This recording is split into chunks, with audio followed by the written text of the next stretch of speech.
Hello and welcome. This is the first episode of the channel. The channel's called Windy City Scouser. That's two aspects of my life. Born and raised in Chicago. I'm half Puerto Rican and my dad is British, born and raised in Liverpool.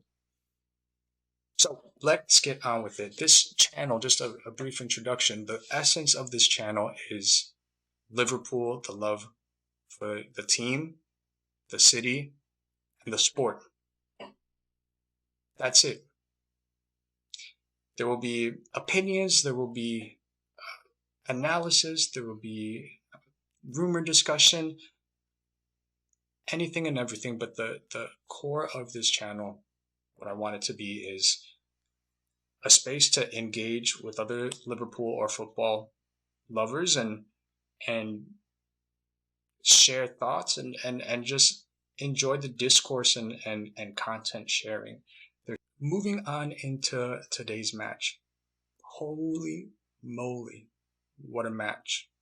And it wasn't a perfect match. It wasn't a match that I think is going to go down in the history of Liverpool, unless this leads to, an undefeated run that sees us through the Champions League final and wins us the league.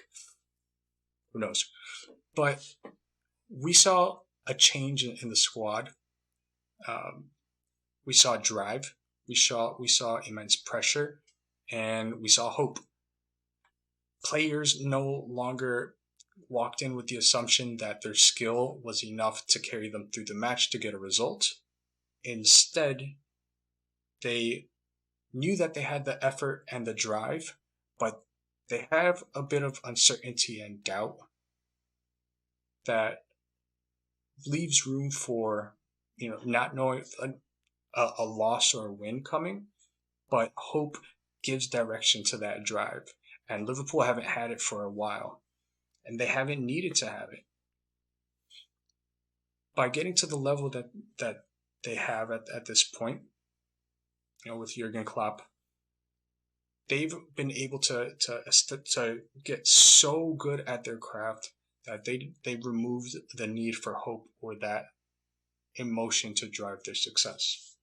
And I think it's very essential to have hope. It's easy to point at what caused this bad run of form that we've seen and are hopefully now out of. When you put every ounce of your physical and your mental energy into something like chasing a quadruple and getting to a Champions League final against a team that beat you 4 years earlier, that is incredibly, incredibly draining. One, just getting there, but two, giving everything you have and not making it and not winning. Because when you give it 100, 110% and you don't get what you were working towards, then what else could you have done? So it makes the next steps harder because you don't necessarily know why or how you're supposed to be continuing on with your craft. And it's a learning lesson. I always believe that teams will learn more in losses than they will in wins. That's what my dad has always said. And you also learn more about people during those moments too. So I think that this can be a catalyst for a run moving on, but who knows? We need 2-3 matches at least before we can tell. So overall positives, we showed hope, drive, tactical development, and a few negatives. So when Jurgen Klopp brought on the subs in the second half, it looked like they were trying to keep up that same tactical approach with a high pressure, high intensity, high press style, but that doesn't fit James Milner, Harvey Elliott, or Bobby Firmino. So there needs to be a better way to handle that situation. That way, we don't, that we don't struggle to have possession against a 10-man squad in the future. But I'm glad we learned that now versus on Tuesday versus Real Madrid. And obviously, the next negative is Darwin Nunez's injury.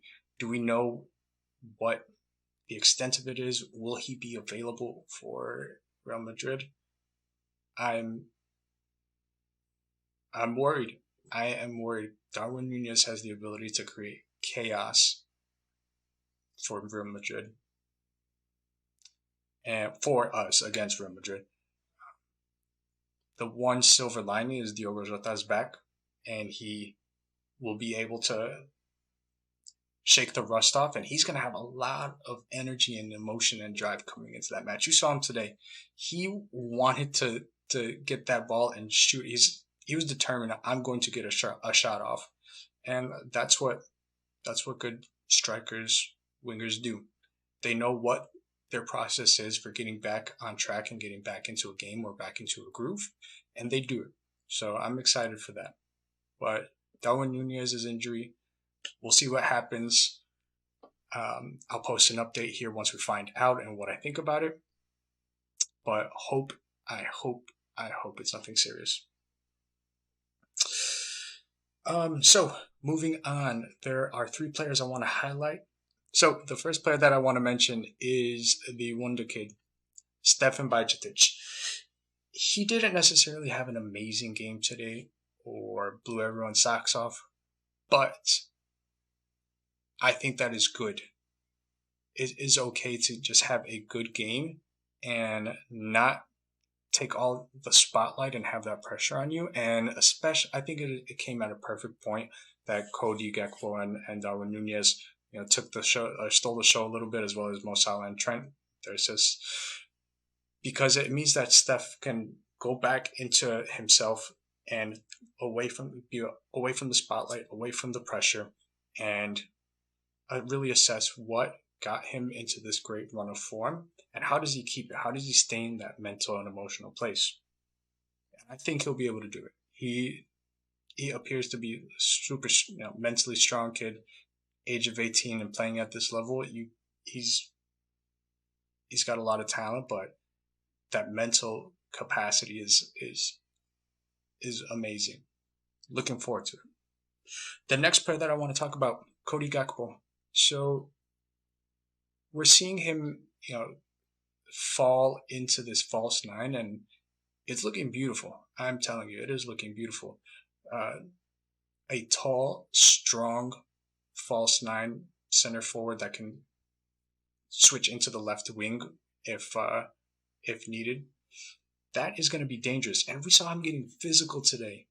He did not look like he was ready for contact during his first couple of matches, but today he's using his body, his frame, his weight to push around players, because he's going to be one of the tallest guys on the field in almost every match. And to have that physicality, he has speed, he has the technical ability to drop into the midfield and bring the ball up, or suck in the defense and create spaces for Mo and Darwin to run in. And we have a lot more versatility with Cody as a false 9 than we did with Bobby, because of his physical abilities. He and Darwin Nunez are going to be pretty interchangeable. If we see, Cody coming in or dropping into the midfield, and defenses don't bite, then he can immediately switch out to the left wing, where Darwin can take that space. And if defenders see Darwin Nunez running, they're gonna need to follow. If not, he's gonna hurt them. So I'm really excited to see how that develops. And last thing on Cody Gakpo. his ability to stay onside is impeccable. I don't think he's been called for an offside. If not, maybe one. But the goals that he scored, as well as the positions that he's in, he is always attentive to where that offside line is and manages to play it perfectly. Moving on. Last but not least, Darwin Nunez. Darwin has doubters. He was converting 27% of his goals at Benfica. And as of yesterday, he was only converting 8% of his goals here with Liverpool. Now that number is going to go up a little bit. I have to check the stats to see what it is. But there's a big statistic that stands out to me, and that's the amount of opportunities he's getting on target. So he's getting more goal scoring opportunities with Liverpool than he was with Benfica. And this guy's young, he's hungry, he's determined, he's driven. He knows that you can tell that he's the kind of guy where he wants his playing to speak for him. He does it, he goes on social media and interacts with the fans, or lets people know. He said sorry for the red card, or vámonos, we're gonna get this, or let's go.